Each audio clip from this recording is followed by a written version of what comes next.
Hello students, welcome back প্রকৃতি education খুঁটিনাটিতে।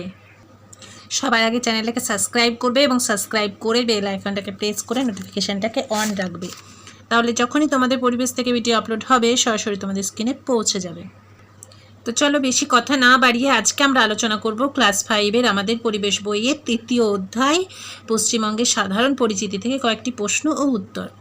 প্রতিটি প্রশ্ন 1 নম্বরের থাকবে এবং প্রশ্নগুলি থাকবে 1 নাম্বার বরফ গলা জলের নদী থেকে, 2 নাম্বার আমার সোনার বাংলা আমি তোমায় ভালোবাসি থেকে, 3 নাম্বার নদী তীরের সভ্যতা থেকে, 4 নাম্বার সুন্দরবন এবং 5 নাম্বার কোথায় উঁচু কোথায় নিচু। এইগুলি থেকে প্রতিটি প্রশ্ন উত্তর থাকবে। ঠিক আছে, তো চলো এবার প্রশ্ন উত্তরগুলো দেখে নিই।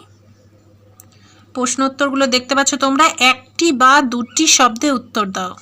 ঠিক আছে, অবশ্যই 1 নম্বরের প্রশ্ন। 1 নম্বর প্রশ্ন হচ্ছে গঙ্গা নদীর উৎপত্তি স্থল কোথায়? উত্তর হবে উত্তরাখণ্ড রাজ্যর গঙ্গোত্রী হিমবাহের গোমুখ গুহা থেকে। পরের প্রশ্ন, পশ্চিমবঙ্গের কোন জায়গায় গঙ্গা নদী প্রবেশ করেছে? উত্তর হবে পশ্চিমবঙ্গের মুর্শিদাবাদ জেলার মিঠিপুরে গঙ্গা নদী প্রবেশ করেছে।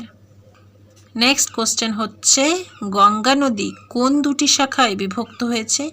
উত্তর হলো ভাগীরথী ও পদ্মা। পরের প্রশ্ন, গঙ্গা নদীর প্রধান শাখার নাম কি? উত্তর হলো পদ্মা। 5 নম্বর প্রশ্ন, পদ্মা নদী কোন দিকে প্রবাহিত হয়েছে? উত্তর হবে দক্ষিণ পূর্ব দিক থেকে বাংলাদেশে পদ্মা নদী প্রবাহিত হয়েছে।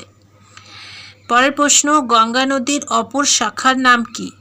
এটি কোন নামে কোথা দিয়ে প্রবাহিত হয়েছে? উত্তর হবে গঙ্গা নদীর অপর শাখার নাম ভাগীরথী, আর ভাগীরথী হুগলি নদী নামে পশ্চিমবঙ্গের ভিতর দিয়ে প্রবাহিত হয়েছে। পরের প্রশ্ন, ভাগীরথী হুগলি নদীর পূর্ব দিকে প্রবাহিত নদীর নাম কি কি? ভাগীরথী হুগলি নদীর পূর্ব দিকে প্রবাহিত নদীর নাম হলো জলঙ্গি আর ইছামতি।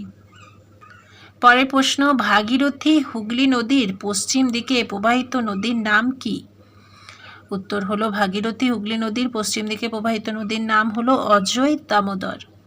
পরের প্রশ্ন, দুটি বরফ গলা জলে পুষ্ট নদীর নাম লেখো। উত্তর হবে গঙ্গা আর ইছামতি। পরের প্রশ্ন, গাঙ্গেয় বদ্বীপ কোন অঞ্চলকে বলে?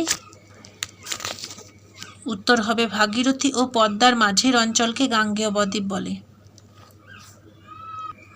নেক্সট কোশ্চেন হচ্ছে গাঙ্গেয় বদ্বীপের মৃত্তিকা কেমন? উত্তর হবে গাঙ্গেয় বদ্বীপের মৃত্তিকা উর্বর। পরের প্রশ্ন, চন্দ্রকেতু রাজার দুর্গ কোথায় ছিল? উত্তর হবে চন্দ্রকেতু রাজার দুর্গ ছিল বিদ্যাধরী নদীর কাছে। পরের প্রশ্ন, বেথুয়া ডহরীর বন কোন জেলায় অবস্থিত? উত্তর হবে নদিয়া জেলায়। পরের প্রশ্ন, চন্দ্রকেতু রাজার দুর্গ থেকে কি কি জিনিস পাওয়া গেছে? উত্তর হবে চন্দ্রকেতু রাজার দুর্গ থেকে বাসনপত্র, ঘরবাড়ির কাঠামো, পাতলা ইট ইত্যাদি পাওয়া গেছে। পরের প্রশ্ন হচ্ছে বেথুয়া ডহরীর বনে কি কি গাছ দেখা যায়? উত্তর হবে বেথুয়া ডহরীর বনে শাল, সেগুন, মেহগনি, শিশু, রাধাচূড়া, কদম গাছ দেখা যায়। পরের প্রশ্ন হচ্ছে পারমাদানের বনখণ্ড কোন জেলায় দেখা যায়? উত্তর হবে পারমাদানের বনখণ্ড উত্তর 24 পরগনা জেলায় দেখা যায়। আগেকার যুগে সভ্যতা কোথায় গড়ে উঠত? উত্তর হবে নদীর ধারে। নেক্সট হচ্ছে বেথুয়া ডহরীর বনে কি কি প্রাণী দেখা যায়? উত্তর হবে বেথুয়া ডহরীর বনে হরিণ ও কাঠবেড়ালি দেখা যায়। পরের প্রশ্ন, সুন্দরবনের দুটি নদীর নাম কি? উত্তর হবে মাতলা, কালিন্দী। পরের প্রশ্ন, সুন্দরবনের মৃত্তিকা কেমন? উত্তর হবে লবণাক্ত প্রকৃতির। নেক্সট হচ্ছে কোন কোন কাঠে উই লাগে না? প্রশ্ন হচ্ছে কোন কোন কাঠে উই লাগে না? উত্তর হবে সুন্দরী ও গরান। নেক্সট প্রশ্ন হচ্ছে সুন্দরবনের মানুষের জীবিকা কি? উত্তর হবে সুন্দরবনের মানুষের জীবিকা মাছ ধরা, মিন ধরা, মধু সংগ্রহ করা ও চাষবাস করা। এগুলি হলো সুন্দরবনের মানুষের জীবিকা। পরের প্রশ্ন হচ্ছে সুন্দরবনে কোন ধরনের বনভূমি দেখা যায়? উত্তর হবে সুন্দরবনে ম্যানগ্রোভ জাতীয় বনভূমি দেখা যায়। 24 নম্বর প্রশ্ন হচ্ছে পশ্চিমবঙ্গের সবচেয়ে উঁচু জায়গার নাম কি? উত্তর হবে পশ্চিমবঙ্গের সবথেকে উঁচু জায়গার নাম পশ্চিমের মালভূমি অঞ্চল। পরের প্রশ্ন, সুন্দরবন সমুদ্রতল থেকে কত উঁচুতে অবস্থিত? উত্তর হলো সুন্দরবন সমুদ্রতল থেকে 2 থেকে 3 মিটার উঁচুতে অবস্থিত। নেক্সট কোশ্চেন হচ্ছে, গাঙ্গেয় সমভূমির উচ্চতা কত? উত্তর হলো গাঙ্গেয় সমভূমির উচ্চতা 10 থেকে 15 মিটার। পরের প্রশ্ন হলো, রাঢ় অঞ্চলের উচ্চতা কত? রাঢ় অঞ্চলের উচ্চতা হলো 30 থেকে 40 মিটার। পরের প্রশ্ন হচ্ছে, পশ্চিমবঙ্গের মালভূমি অঞ্চলের উচ্চতা কত? উত্তর হলো 100 থেকে 150 মিটার। নেক্সট কোশ্চেন হচ্ছে, কোন অঞ্চলকে দক্ষিণবঙ্গ বলা হয়?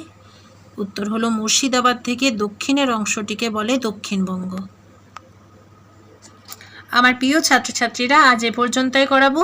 ভিডিওটা কেমন লাগলো অবশ্যই কমেন্ট করে জানাবে। ভালো লেগে থাকলে চ্যানেলটাকে সাবস্ক্রাইব করবে, আর বেশি বেশি করে বন্ধুদের সাথে শেয়ার করবে, লাইক করবে, কমেন্ট করবে। ওকে, কথা হবে পরের ভিডিওতে। টাটা।